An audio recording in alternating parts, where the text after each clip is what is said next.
જય માતાજી। 17 ઓક્ટોબર 2025 સૂર્યનું રાશિ પરિવર્તન। નીચના સૂર્યનો કોને લાભ મળશે?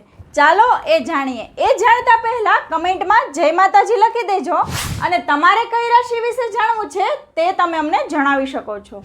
17 ઓક્ટોબર 2025 ને શુક્રવારે બપોરે એટલે કે અત્યારે 1:46 ગ્રહોના રાજા સૂર્ય પોતાની વર્તમાન કન્યા રાશિને છોડીને પોતાની નીચ રાશિ તુલામાં પ્રવેશ કરશે અને ત્યાં એ 16 નવેમ્બર 2025 સુધી રહેશે।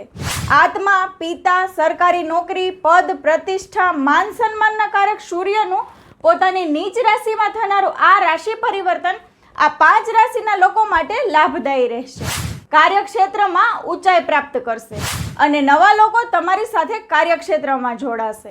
નવા પ્રોજેક્ટ પણ તમને મળશે। રાજનીતિમાં સક્રિય હોય એવા લોકો માટે આ સમય ઘણો સારો રહેવાનો છે। પોતાનો વ્યવસાય કરતા લોકો તેમજ સરકારી કાર્યો કરતા લોકો માટે આ સમય ખૂબ ફળદાયી રહેશે અને આ ગોચર દરમિયાન આ રાશિના જાતકોને દાંપત્ય જીવનમાં પણ ઘણો સુધારો જણાશે।